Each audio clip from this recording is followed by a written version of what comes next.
Hola Miguel, gracias por invitarme a este espacio de debate de la Dirección General de Educación a Distancia de la Universidad Cuenca del Plata.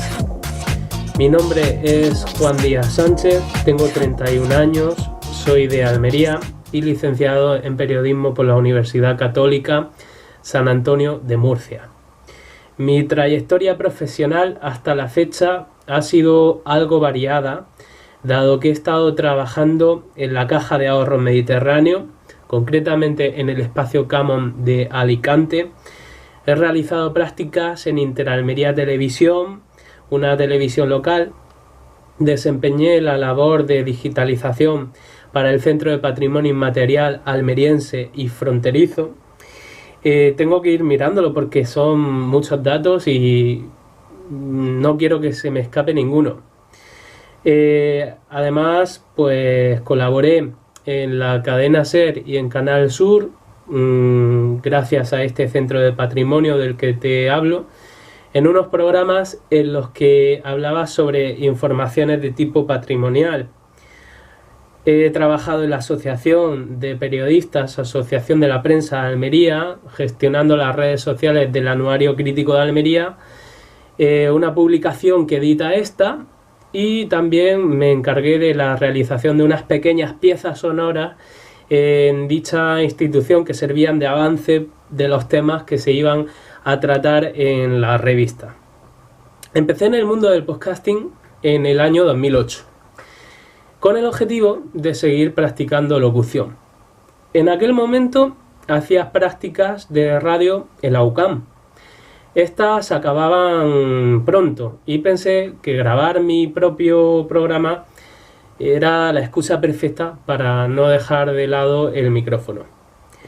Por entonces escuchaba el podcast de Mi vecina mártir, de Carolina Díaz Fruela, y me animé a grabar Café de Noche, un programa muy personal que hacía con pocos medios técnicos. Un programa en el que hablaba de tecnología, en el que hablaba de poesía, en el que había relatos de todo tipo. Y bueno, pues así, poco a poco, fui descubriendo plataformas tales como iVoox, Poderato, Podsonoro, pero al final me he decantado por Spreaker, un portal de audio que cuenta incluso con una aplicación para grabar en directo. Es fantástica. La lista de temas que se pueden tratar en estos programas, a mi parecer, es interminable. Hay programas de cocina, informática, cine, tecnología, etcétera, etcétera, etcétera. Hace varios años tuve el gusto de grabar el podcast del marketing y la publicidad para marketingdirecto.com. O sea, para que veáis que hay todo tipo de programas. Por mediación de Juan Ignacio Solera, promotor de iVoox, pero mis compañeros de la universidad y yo solo hicimos 10 programas, que no está mal, pero no es suficiente. Y debido a que era pues, un esfuerzo muy grande y no teníamos beneficio alguno. Éramos jóvenes, teníamos ganas de comernos el mundo y actitudes para llevar a cabo todo tipo de proyectos de este estilo, ¿no? Pero eso hacía que fuésemos algo vulnerables y consideré que lo mejor sería no grabar más episodios. Realmente, para grabar no se necesitan grandes destrezas. Me voy a explicar. Lo importante es tener ilusión. La ilusión es la que mueve el mundo, ¿no? Contar con los medios necesarios y disponer de una idea interesante, pues en este mundo digital hay voces muy buenas de personas que saben contar las cosas, las historias fantásticamente, pero también otras que no suenan tan bien y a pesar de esto llegan a ser bastante populares. Si comparamos el podcast con la radio, pues te digo que el primero goza de mayor libertad, mientras que el segundo está sujeto a intereses comerciales y políticos. El podcast es mucho más libre, pero mucho más pobre que la radio, pero los contenidos en ciertos casos son tratados mejor que en el medio tradicional. En el podcast no es habitual escuchar cuñas de publicidad, al menos no en España. Alguna habrá, que se me haya podido escapar, pero en la radio sí la hay continuamente. Además, no es muy corriente que en el podcasting existan programas patrocinados, aunque podemos localizar ciertos casos en Latinoamérica, donde hay pequeños anuncios al comienzo de los episodios. He hecho muchos programas a lo largo de mi vida, creo que casi 300, razón por la que me siento algo saturado al respecto. Creo que es lógico, ¿no? Pero eso no significa que lo tenga completamente aparcado. De vez en cuando tengo un tema del que hablar y unas ganas enormes, por lo que hago podcast para Almería Costumbrista, un espacio en el que publico historias sobre mi ciudad, un espacio propio. Y bueno, no hace muchos meses, por ejemplo, pues grabé uno sobre el hombre del saco de Almería, el crimen de Gádor, un individuo que raptó a un niño para matarlo y practicar una cura médica con su cuerpo. Un suceso terrible. No se necesitan grandes recursos para grabar podcast, más bien ganas. Con un ordenador, un micrófono y una mesa de mezclas se puede producir un programa sensacional. Pero también es posible haciendo uso de un teléfono que te permita grabar y colgar la pieza sonora en una plataforma como Spreaker.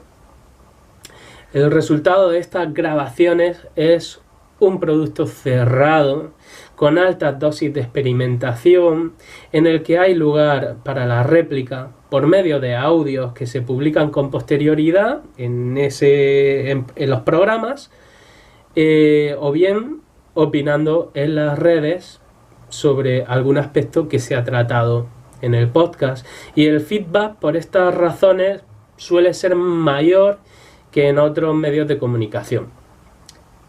Eso es lo que tiene de especial.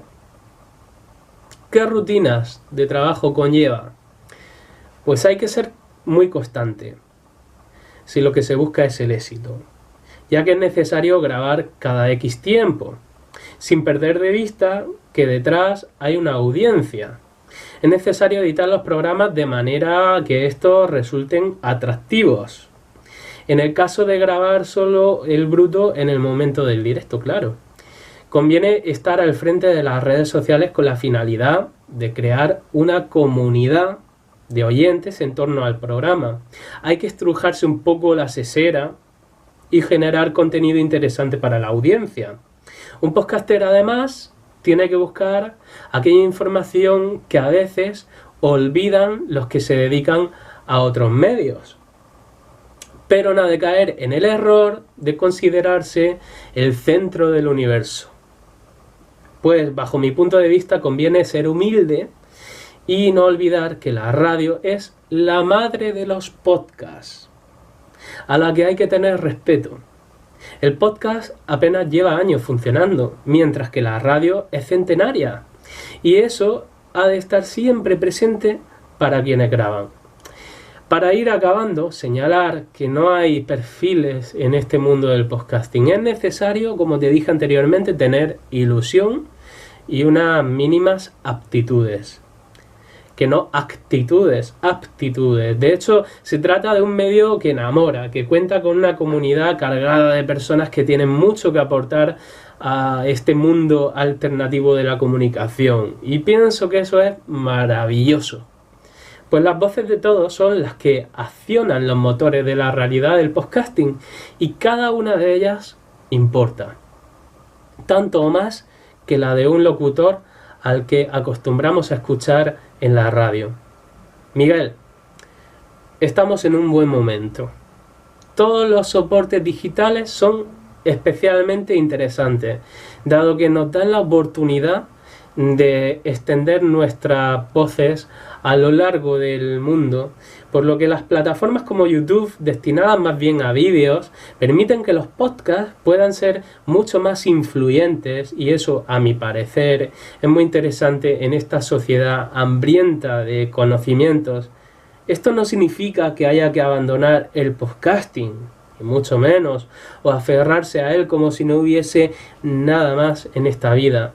Considero que este medio puede y debe adaptarse a ese nuevo escenario para reflejar su verdadera función, la de dar voz a aquellos que ansían comunicar sobre temas que aman.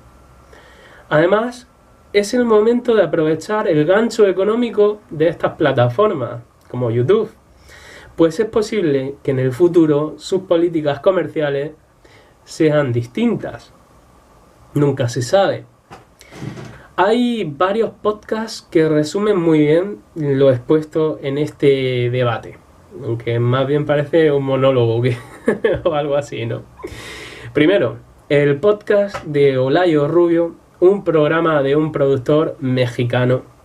En él habla sobre cine, política y música principalmente, y hasta hace poco ha contado con cuñas de publicidad de empresas fuertes a nivel internacional.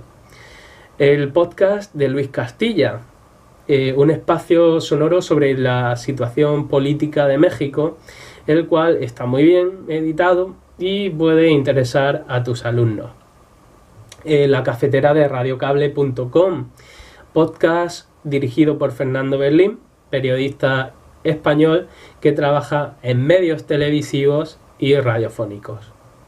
Por supuesto, invito a participar a la comunidad educativa de la Universidad Cuenca del Plata sobre el podcasting y otros temas de la entrevista.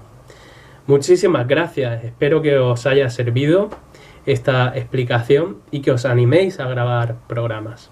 Hasta la próxima.